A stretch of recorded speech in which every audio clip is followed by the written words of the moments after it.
श्रीगुरुभ्यो नमः। श्रीपरमात्मने नमः। श्रीपरमात्मने नमः। हरिः ओम्। हरिः ओम्।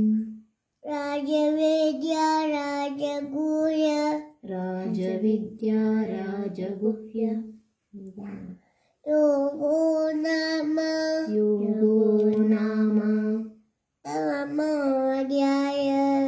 नवमोऽध्यायः। श्रीभगवानुवाच श्रीभगवानुवाच इदं तु ते गुह्यतमम् इदं तु ते गुह्यतमम् प्रवक्ष्याम्यनसूयवे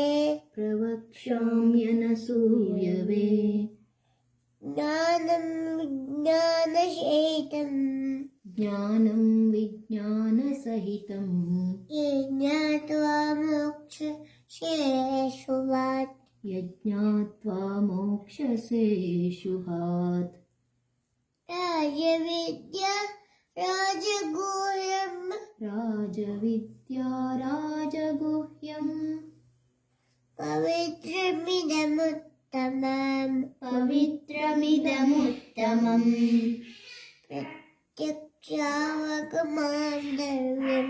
प्रत्यक्षावगमं धर्म्यम्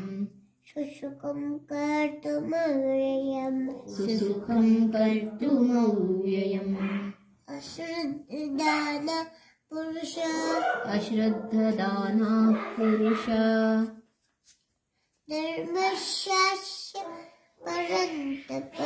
धर्मस्यास्य परन्तप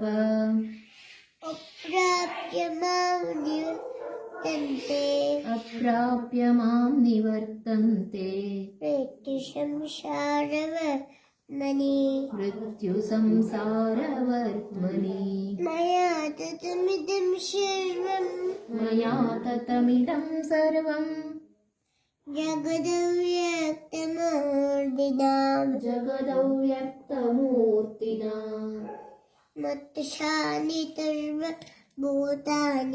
मत्स्थानि सर्वभूतानि न चाहं तेष्वस्थितः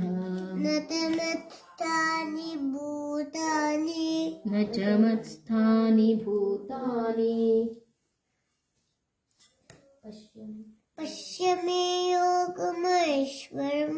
पश्य मे योगमैश्वरम्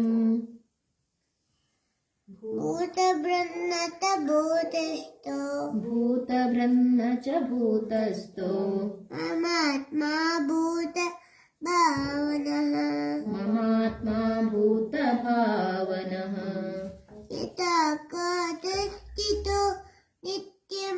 यथाकाशस्थितो नित्यम् वायुः सर्वत्र गो महान् तथा सर्वाणि भूतानि मत्स्थानीत्युपधारय न च मत्स्थानि भूतानि पश्य मे योगमैश्वरम् भूतभृन्न च भूतस्थो ममात्मा भूतभावनः यथाकाशस्थितो नित्यम् वायुः सर्वत्र गो महान्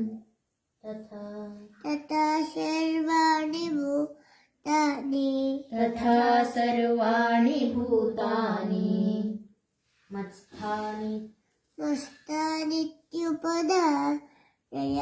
मत्स्थानीत्युपधारय सर्वभूतानि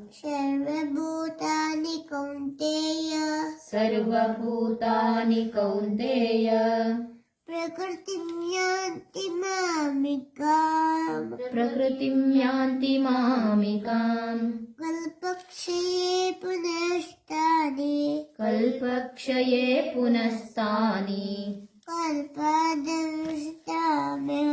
कल्पादौ विसृजाम्यहम् प्रकृतिं स्वामस्तभ्य प्रकृतिं स्वामवष्टभ्य विसृजामि पुनः पुनः विसृजामि पुनः पुनः भूतब्रह्ममिमं कृष्णम् भूतब्रह्ममिमं कृत्स्नम् अवशं प्रकृष्टे वशात् अवशं प्रकृतेर्वशात् न तमां तानि कर्माणि न च मां तानि कर्माणि निवर्तन्ति धनञ्जय निबध्नन्ति धनञ्जय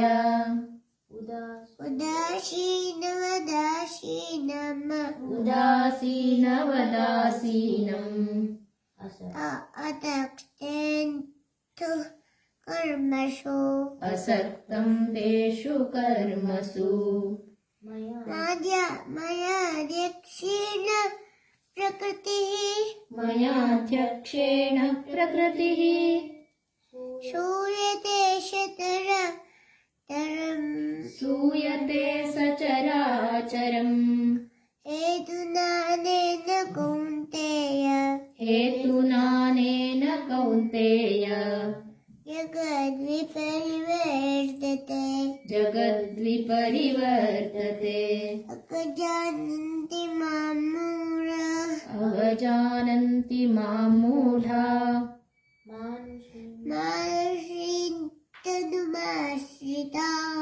मानुषीं तनुमाश्रिताः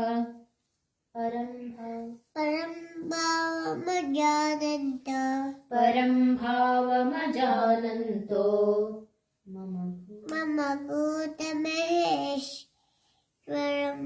मम भूतमहेश्वरम्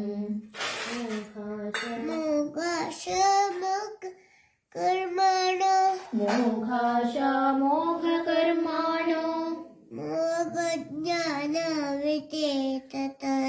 मोघज्ञानाविचेतसः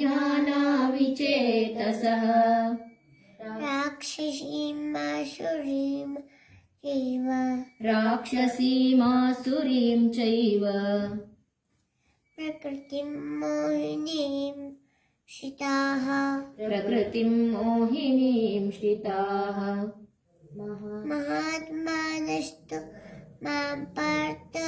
महात्मानस्तु मां पार्थ दैवीं प्रकृतिमाश्रिताः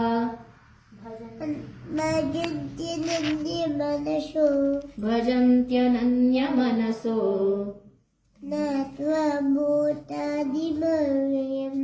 ज्ञात्वा भूतादिमव्ययम्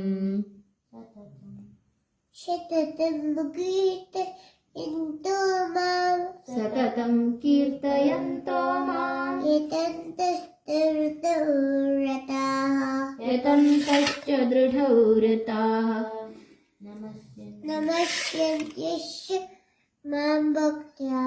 नमस्यन्तश्च मां भक्त्या नित्ययुक्ता उपासते ज्ञानयज्ञेन चाप्यन्ये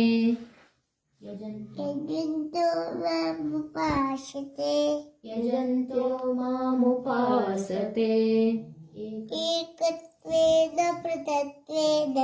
एकत्वेन पृथक्त्वेन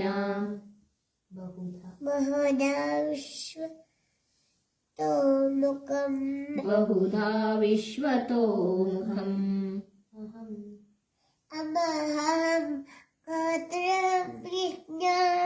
अहं क्रतुरहं यज्ञः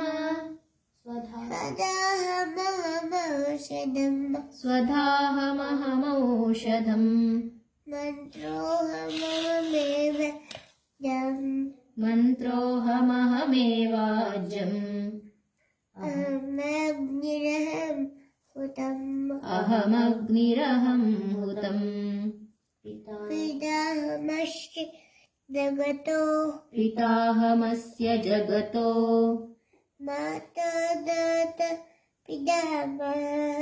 माता धाता पितामहः वेद्यं पवित्रमोङ्कार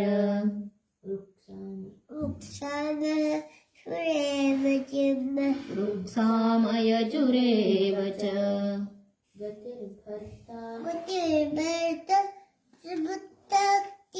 गतिर्भर्ता प्रभुः साक्षी निवासः शरणं सुहृत्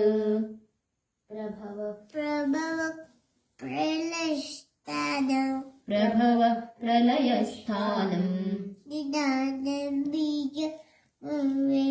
निधानं बीजमव्ययम् ॐ तत्सदिति श्रीमद्भगवद्गीता सुपनिषत्सु